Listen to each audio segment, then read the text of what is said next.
J'avais proposé à l'époque, en 1987, au ministre un programme de TGV qui comportait le TGV Nord, le prolongement du TGV Paris-Lyon jusqu'à Valence, la jonction entre les TGV Nord et Sud-Est qui passent par Roissy et par Disney. Et puis, j'avais proposé également le TGV Est. La LGV Est était un projet européen. Et il fallait, à mon avis, assurer une liaison efficace et performante entre Paris, la région Île-de-France, les régions de l'Est et les Länder du sud de l'Allemagne. Il était inimaginable qu'il n'y ait pas une liaison entre Paris et la capitale du Parlement européen, Strasbourg. Inimaginable qu'il n'y ait pas une liaison TGV entre Paris et Luxembourg. La décision du gouvernement a retenu les 3 premiers projets et pour le TGV Est, simplement des études.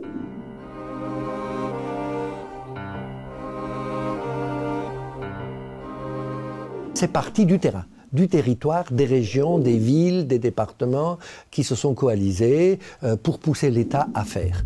Nos arguments pour convaincre étaient simples, c'est de dire qu'on ne pouvait pas équiper la France entière, le nord, l'ouest, le sud en TGV, en ligne à grande vitesse et oublier l'est. Ça ne pouvait pas être acceptable. Deuxièmement, nous avons essayé de dire que probablement la rentabilité pouvait à terme être supérieure dès lors que l'on jouait franchement la carte européenne. Ensuite, nous avons accepté l'idée d'un phasage. L'idée d'un phasage, c'est-à-dire qu'on n'avait pas d'emblée 400 km de ligne nouvelle, donc on acceptait une forme de compromis vers l'avant.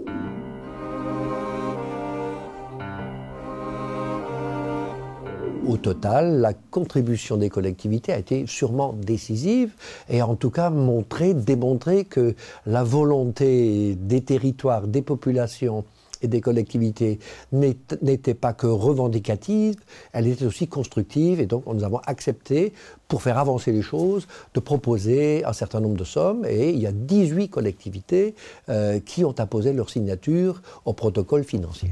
C'est une victoire de l'action publique collective au bénéfice de nos régions, bien entendu, mais aussi au bénéfice du pays tout entier.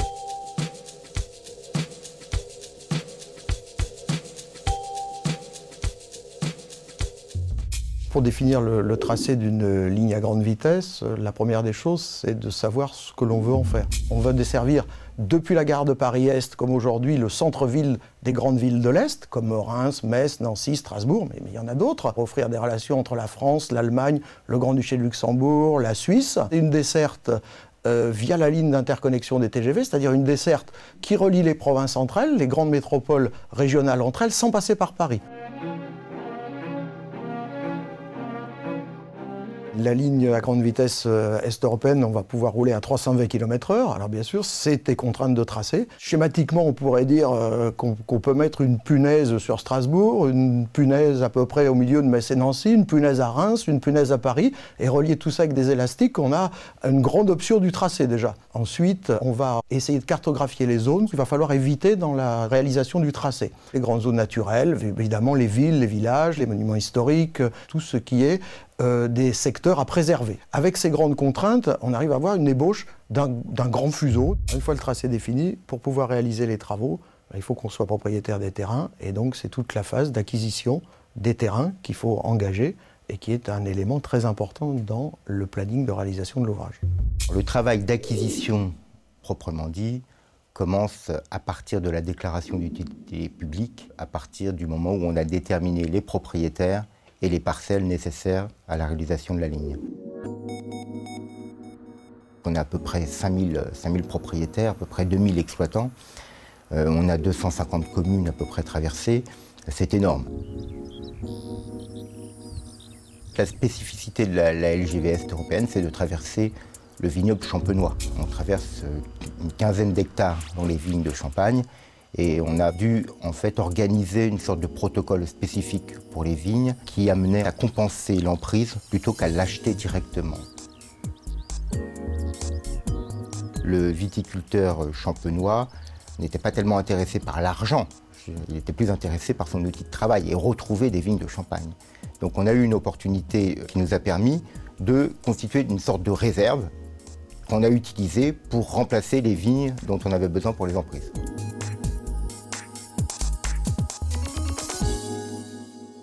La grande majorité des terrains ont été acquis à l'amiable. On parle de 98%. Ces 20 000 chèques indemnitaires qui seront édités par Réseau Ferré de France, c'est considérable. C'est considérable, d'autant plus qu'on a des délais impératifs. Le chantier débute à telle date, il faut que j'ai la maîtrise foncière des terrains.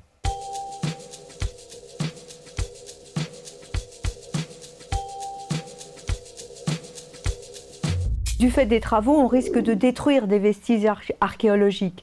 Donc l'obligation qui pèse sur le maître d'ouvrage, c'est d'entreprendre une campagne générale d'investigation pour éviter ces destructions qui seraient définitives. Par exemple, pour la LGVS, c'est une opération qu'on a commencée donc 3 ans avant les premiers terrassements, donc en 2000.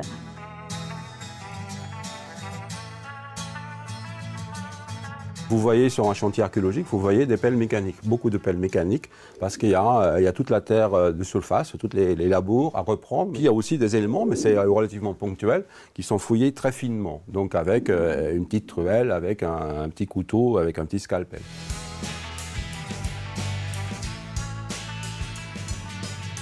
Les époques représentées vont donc du plus ancien, hein, donc des chasseurs-cueilleurs de 100 000 ans avant notre ère, jusque toutes les époques, donc en passant par les premiers agriculteurs du néolithique, à l'âge du bronze, donc quand on utilise le premier bronze, à l'âge du fer, l'époque romaine et le Moyen-Âge. Et aussi donc les phases après le Moyen-Âge jusqu'au 14-18. Les reconnaissances archéologiques ont donné l'opportunité donc de faire des fouilles sur une région qui jusqu'à présent n'avait pas donné lieu à des reconnaissances archéologiques sur une aussi grande échelle. L'avantage, effectivement, c'est d'arriver dans des secteurs où il y a très peu d'aménagement et donc où on fouille très peu, comme le Tardenois, comme l'Argonin.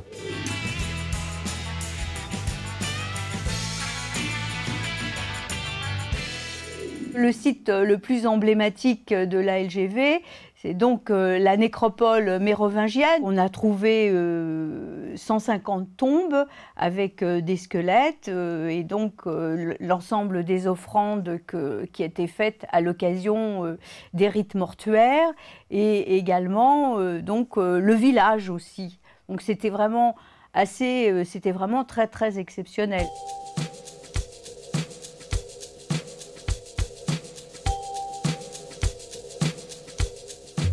Pour la construction d'une ligne à grande vitesse ferroviaire, le premier principe, c'est je creuse dans les terrains. Ce que j'ai creusé, j'essaye de le réutiliser au maximum en bouchant les trous des vallées ou des franchissements de voiries. Et pour faire cet équilibre entre ce que j'ai creusé et ce que j'ai mis en remblai, il faut que les matériaux soient aptes à être utilisés en remblai. Quand ils ne le sont pas, il faut que je trouve ces matériaux ailleurs, soit à proximité dans des carrières, soit en allant chercher chez un fournisseur. L'objectif étant de ne jamais manquer de matériaux. 80% des matériaux, des besoins en matériaux achetés par RFF ont été acheminés par moyen ferroviaire, reconnus comme moins nuisibles pour la population environnante et moins polluants. A contrario, la flotte de camions qui aurait été nécessaire, s'il avait fallu tout amener par moyen routier, aurait été, je dirais, à la fois très lourde à mobiliser, et puis sur des distances de plusieurs centaines de kilomètres, la rentabilité du système aurait été fort critiquable.